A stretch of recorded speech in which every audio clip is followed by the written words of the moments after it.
Georgie's box of toys and his palette and his colours and his imagination is so fantastic that you're not really in a movie.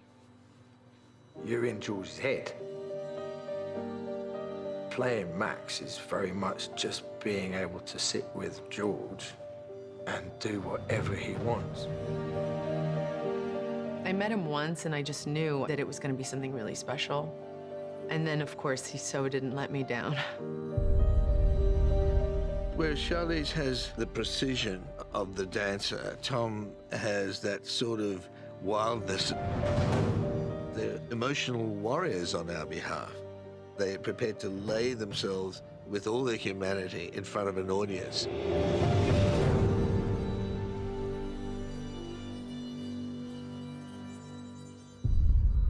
The best thing about Max is that he's not just a quintessential cookie-cutting hero. He's an anti-hero. A man who's got a tremendous amount of trauma and horror in his life, and all he wants to do is go home. But he doesn't have a home. He's searching for something. It was that thing that went the moment Tom walked through the door. I felt that same, whatever that feeling is, that I felt when Mel Gibson first walked in the door 30-odd years ago. There's no point in ever trying to pretend that I was going to replace Mel's Max. Mel Gibson is Mad Max. That's that. They used to say, no Mel, no Max. But there is that similarity between Tom and Mel. Very masculine. At the same time, there was a softness capable of gentleness as well. So it was a very interesting dynamic. I met Mel. We had lunch, and he handed over the torch. I don't think he felt very impressed at the time, but I think that's Mel's one. And then he wrote some nice emails as well to my agent and said that it was the right thing to do and that he'd possibly met somebody that was crazier than him, which can only be a compliment. George decided that he was a kind of wolf, Max. He's in a bad way. He's captured and he's no different from a wild animal. Monosyllabic, can't talk, doesn't know his own voice. On escaping his situation and meeting Furiosa, he slowly finds his voice very slowly throughout the piece. When I met with George, I believed him when he said to me, I want to create a female character that can stand next to Max, this very iconic character who's like the ultimate when it comes to this road warrior. I thought that would be interesting to find someone who in another time would be regarded as a great beauty, but in this post-apocalyptic world, she's become a hard-bitten warrior. He was so excited about creating an anti-heroic woman who was really driven by these very, very pure human flaws. The paradox here is a very strong woman, statuesque more than just physically in her persona and her spirit. And at the same time, you recognize the vulnerability. It's not just a mask. The two things are there. This idea that she's kind of saving these women, to me, just didn't feel as interesting as they belong to a man who hurt her incredibly, and she's just had enough. And she's gonna take these women with her, and she's gonna take what matters to him the most. So it really is the ultimate story of revenge.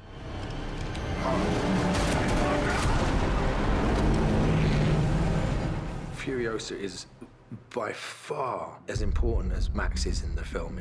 In many ways, it's her film, and Max is on for the ride. They're both built to survive the most isolated, horrific elements. Of course they meet, and of course there's a relationship, an unspoken understanding, and there's a connection between those two. And it was essential that they met, and that they connect, and they help one another, and they move forward, and they are connected. It can't end well. Nothing's good and everything hurts out there. And that's what Furiosa says to them. Everything is painful, you know? Because she knew the world that they were going into, and there's no room for attachment. There's no room for attachment. Max and Furiosa, they don't trust each other at all. You know, and there's no reason to. In that way, you can trust each other not to trust each other. Hey, what's your name? What do I call you? Does it matter? These are two people who know only how to take care of themselves. The material allowed for us to kind of go up against each other and also create two characters that didn't, fall for each other or became each other's best friend. Or this was so truthful to the world that he set them in that there was no room for anything like that to happen. Trust has to be earned in that environment, and trust is earned by deed and not by talk, and also through necessity, because neither of them wanted to be together, but it was necessity that they had to stay together in order to get away together, in order to part company, so then he'd never see each other ever again, because neither of them wanted them to be anywhere near each other. It set up the two characters to be that, and there were days on the shoot where Tom and I felt that way towards each other, and I think it was impossible not to have that. I think even if you don't believe that material affects you, it's an impossible notion. When you're living something and doing something for 8 months straight, it just is under your skin, and you want it to be under your skin as an actor. And so there were days where I think it was almost just easier for us to show up and deal with each other in that way.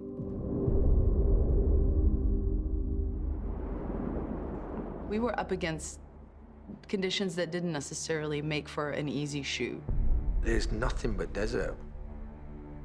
Like, nothing but desert. The experience of silence. There are no birds chirping. There's nothing happening. It was painfully isolating at times. Painfully isolating. Where we were was like being on the moon. We really were in the middle of nowhere. And then this compound of like very strange, half-naked people with, harpoons and just weird. And then George would be standing in the middle of it all in this leather jacket that he never took off, and a thermal jacket, and a shirt, and his military trousers and his shoes, his glasses on his head. Never took this leather jacket off, and it was hundreds of degrees. It was hot. George had more leather on than Max did. You'd expect any normal person to pass out in that jacket.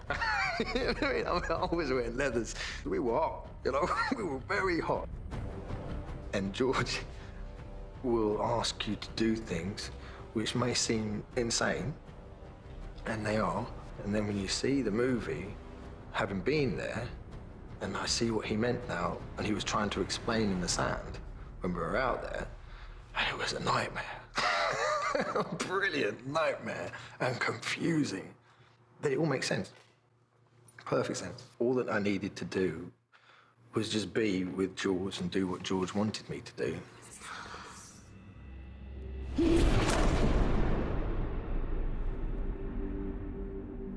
Although we were in this vast wasteland of Namibia, for a lot of the time, our cast was stuck in the cabin of the War Ring. I realized that that was all I was doing pretty much every day showing up in this movie was getting in this war rig and dramatizing from this space that was this big. And there was a great challenge in that. And also, most of the time, really only having this part of your body that you could really explore storytelling with. So we were basically just sitting in a truck whilst people attack you. And somehow you've got to tell the story that this is a road to redemption. I think it could be very frustrating to a lot of people, but to George, it's in the challenge of all of that, it's almost what he thrives in, and that's when he comes alive. You have a filmmaker that is seeing possibilities where you could never even see possibilities. Once you're in that vehicle with Furiosa and Max and the girls, they're just going somewhere. There's not a lot of talking about stuff. It was almost a silent movie. Basically, it all happens without words. They speak only when it's necessary. Furiosa is very pragmatic with the language. Now pick up what you can and run. Max is very laconic. You can get in. There is no luxury for words, but I think all of us struggled with it in the beginning. You doubt that you can get something across without the use of words. And it's good to sometimes be forced into a direction where you're out of your comfort zone. So you need to have people around you that can show you a weight and depth and a breadth of emotion and understanding and change with very little dialogue. And that's why casting was absolutely key, and Charlize, she nails it, as she always does,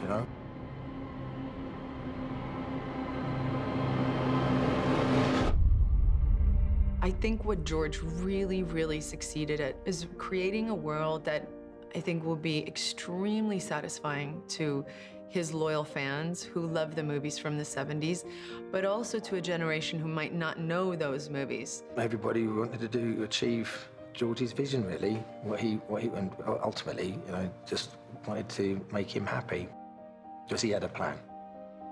I think the cast that were there bonded, as we all did, and they had difficult moments, but just having gone into the wilderness for longer than the 40 days and 40 nights and survived.